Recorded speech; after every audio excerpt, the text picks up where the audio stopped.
Hello, everyone, and welcome to worship. Before we get started, I did want to do a quick shout out to our office staff. The last few weeks have been pretty rough for them. We've had printers break down, and internet stop working, and a new printer coming in, and now some new internet service. So the ladies in the front office have been doing a phenomenal job at keeping everything running smoothly. And I just wanted to say a quick shout out to them for everything that they do on a day-in and day-out basis. Also, we've had our time and talent sheets. I want to say thank you so much to Deb Rainer for stepping up and helping out with all of that stuff. If you have not taken the time to meet her yet, please do so. She's been such an asset to our church. So thank you so much, Deb. If you have not turned in your time and talent sheet, please go ahead and fill those out and get those to the church as soon as possible. That's just giving us an opportunity to see where we can get some more volunteers to help with everything to help our church continue to grow. On that note, we're going to go ahead and get started with our reading. Today's reading is from the Gospel of Luke, chapters 15, 1 3, and 11 through 32. Now all the tax collectors and sinners were coming near to listen to Jesus. And the Pharisees and the scribes were grumbling and saying, "This fellow welcomes sinners and eats with them." So he told them this parable. There was a man who had 2 sons. The younger of them said to his father, "Father, give me the share of the property that will belong to me."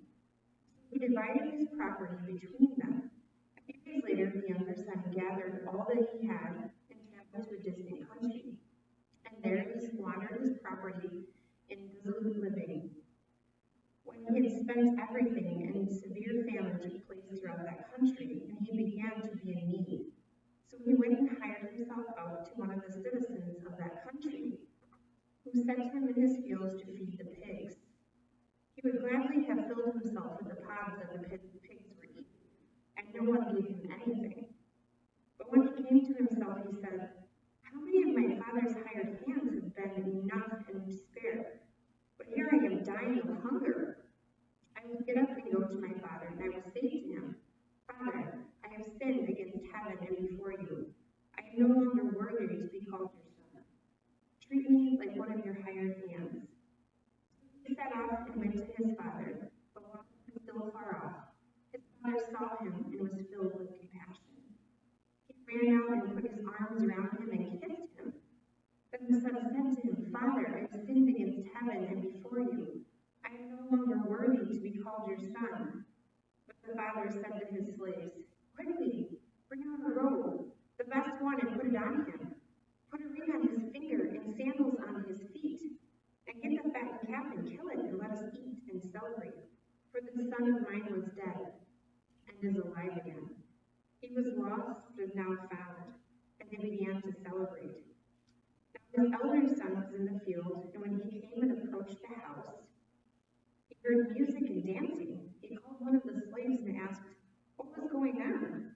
He replied, 'Your brother has come, and your father has killed the fattened calf because he has gotten him back safe and sound.' Then he became angry and refused to go in. His father came out and began to plead with him. But he answered his father, 'Listen, for all of these years I have been working like a slave for you, and I have never disobeyed your command. Yet you have never given me even a young goat so that I might celebrate with my friends. But when the son of yours came back, who was devoured of your property with prostitutes, you killed the fattened calf for him.' Then the father said to him, 'Son, you are always with me, and all that is mine is yours. But we have to celebrate and rejoice, because this brother of yours was dead and has come to life. He was lost but has been found.'" The Gospel of the Lord. Praise to you, O Christ. When I was born, my grandma McHenry made me a baby blanket. It was a long rectangular piece of fabric with silk edges separated with a yellow flower ribbon. I loved my grandma blanket. I carried it with me everywhere I went. If I was outside, it went with me. If I was sleeping in the pantry, it was right there by my side. Walking through the store, it was wrapped right around my shoulders. It was a comfort to me to have it with me everywhere I went. There were 2 times, though, that I distinctly remember losing my blanket. The first time was short-lived. had taken my blanket with me outside to play with the neighborhood in the sandbox. I set it down while I was digging, and before long I got distracted with the creations we were making of sand and water and mess everywhere.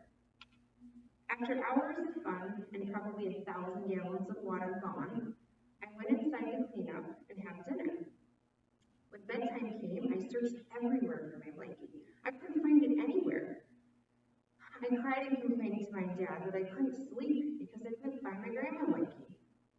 My dad, being the good dad that he is, broke out in the oh where could my blankie song be, only to come up short-handed. I cried myself to sleep that night, feeling like I had lost my best friend. The next day, my mother, getting sick of me crying about this blanket, took drastic measures and soon interrogated the entire neighborhood about the blanket's whereabouts. She learned that the neighborhood boy, thinking it was funny, buried my blanket in the sandbox that we were playing in. My mother walked over to his house and put the fear of Jesus into him and demanded he come right his wrong. He came walking over, head hung low, and unearthed my beloved blankie and apologized. The second time I lost my blankie was much worse. I was 9 and I had fallen down the stairs and bruised my spinal cord.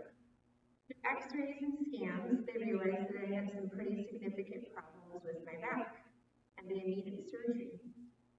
I, of course, took my blanket with me to Mayo Clinic in Rochester. I needed as much comfort as I could get.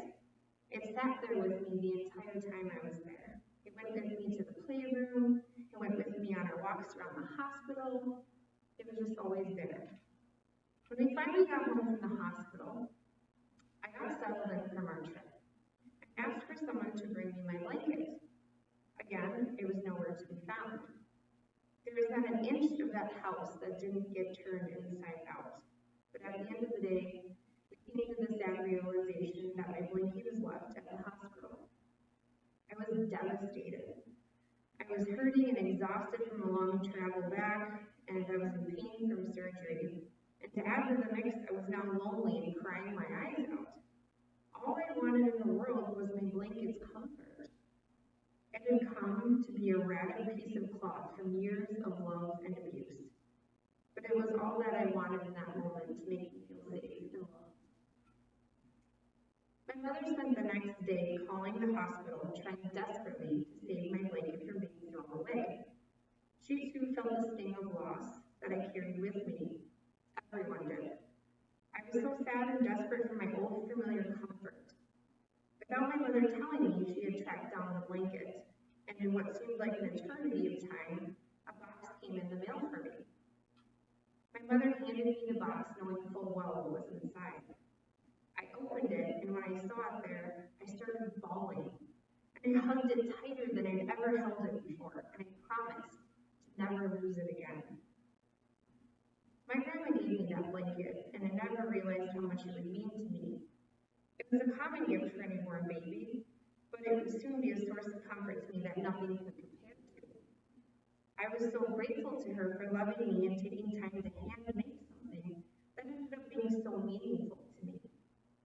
The blanket was even there for me when my grandma got sick, and when it was time, I cut a corner of that same blanket and I gave it back to her to say my final goodbye.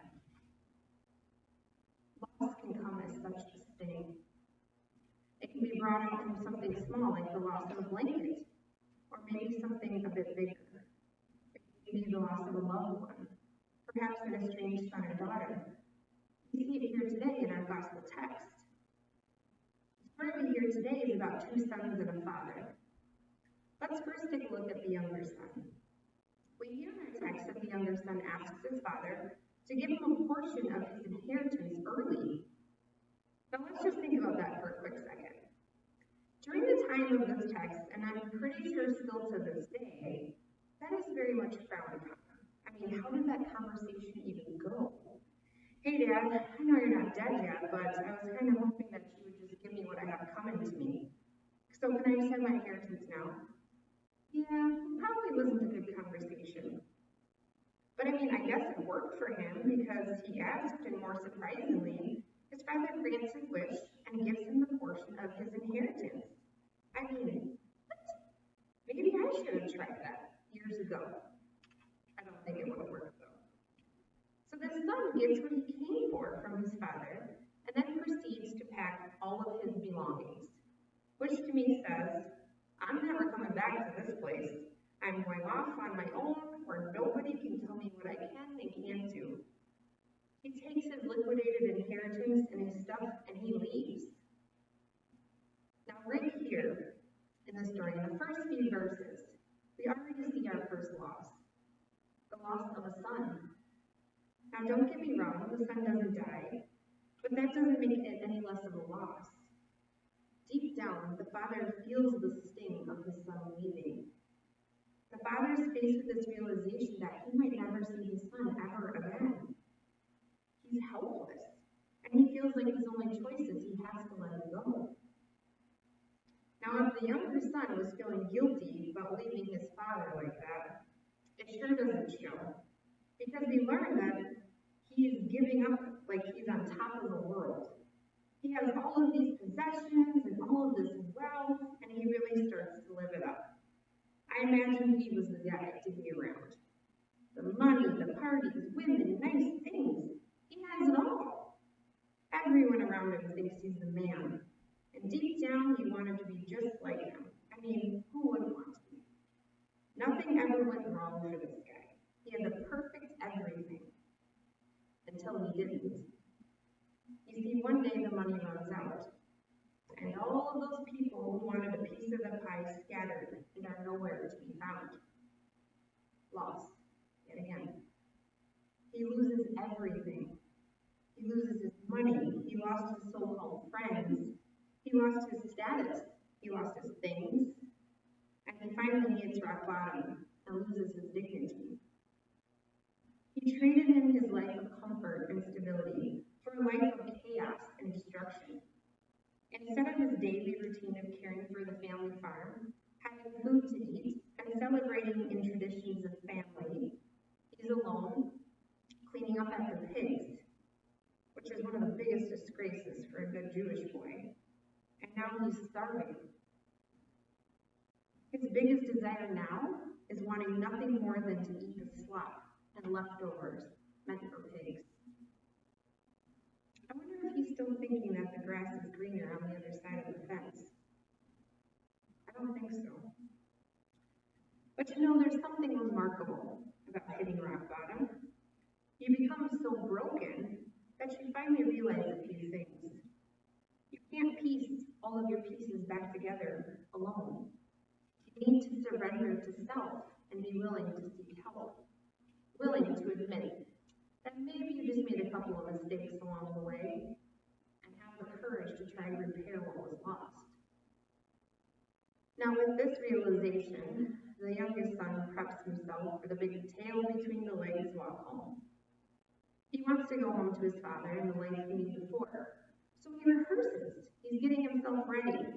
He's going to appeal to his father to let him return. In verse 18, the son says that he's going back to his father to say, Father, I have sinned against heaven and against you. I am no longer worthy to be called your son. Make me like one of your hired men. He no longer seeks that life of luxury.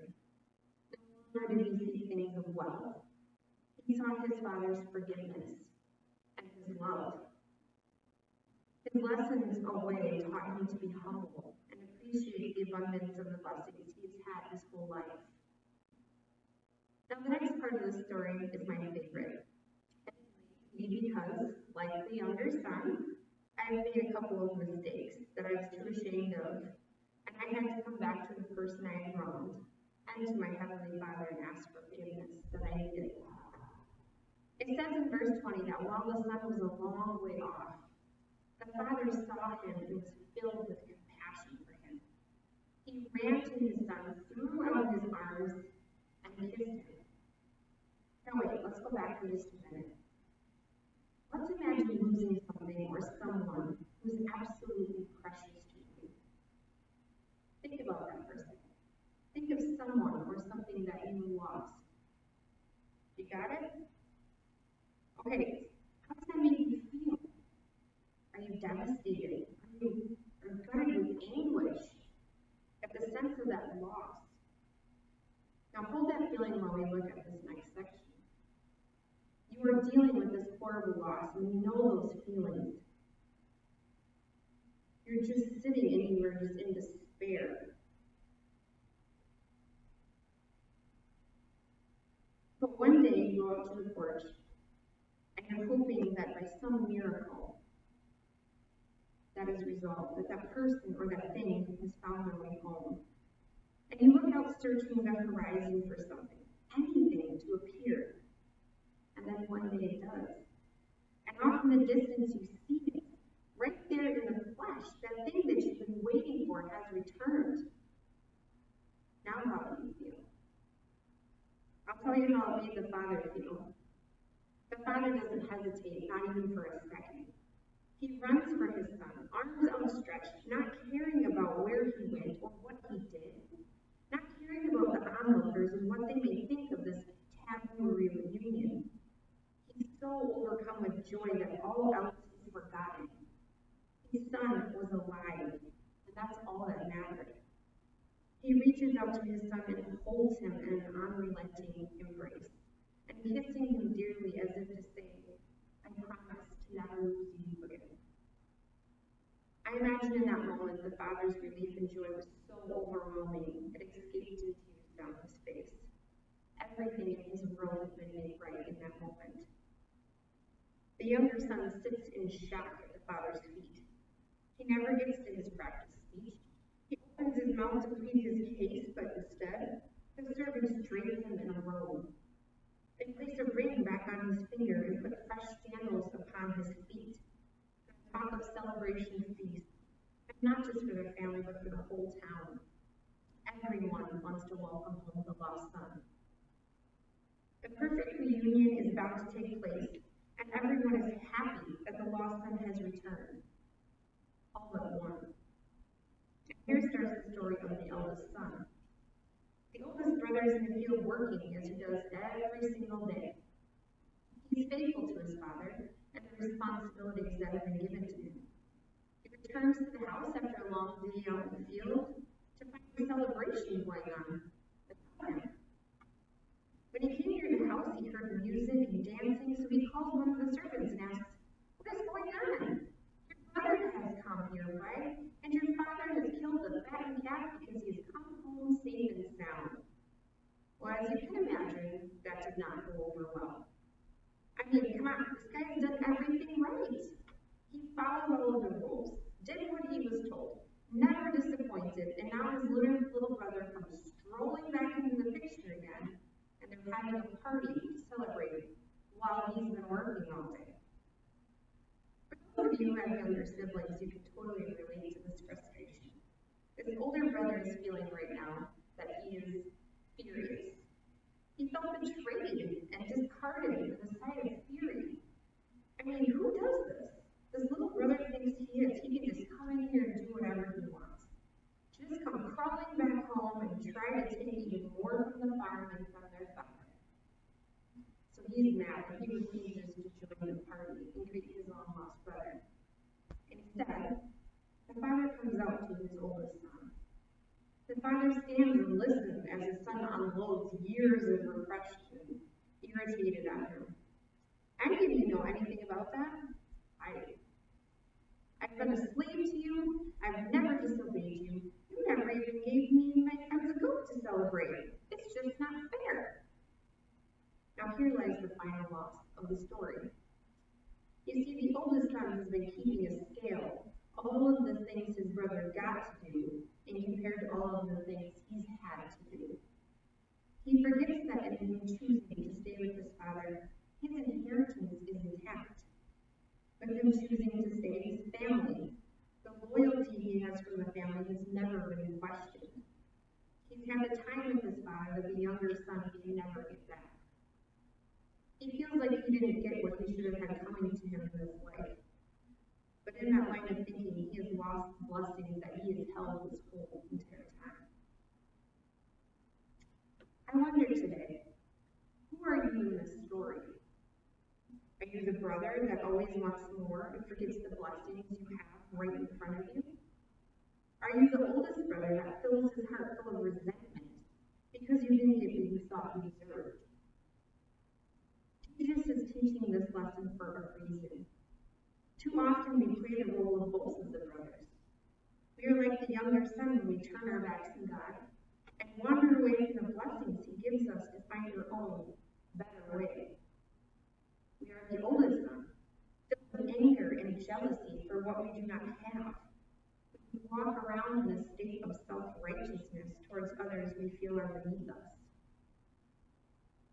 In the book, The Return of the Prodigal Son, there's a section where the author talks about his experience struggling with what he should do with his life. He compares himself to the two brothers in the story of the prodigal son, admitting that he has many characteristics of both. He didn't feel he was worthy in many senses to be a pastoral leader he needed to be because of these flaws. His friend in the book shared this with him, and I think it's something we all need to hear as well.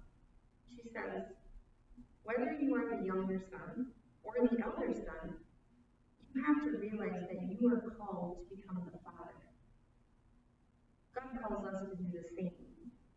He wants us to love as the Father did, to forget the hurt and the loss, and run to our neighbors, run to our enemies, to run with open arms of forgiveness, joy, and acceptance.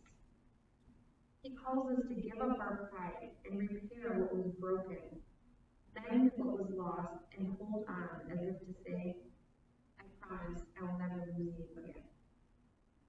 Please pray with me. Loving Father, we thank you for the gift of Scripture. We can learn how to be more like you. We thank you for your teachings and your unfailing love. Help us to use what you have taught us every day so we can lead others to you. In our Savior's name we pray. Amen. I hope you guys have a fantastic week.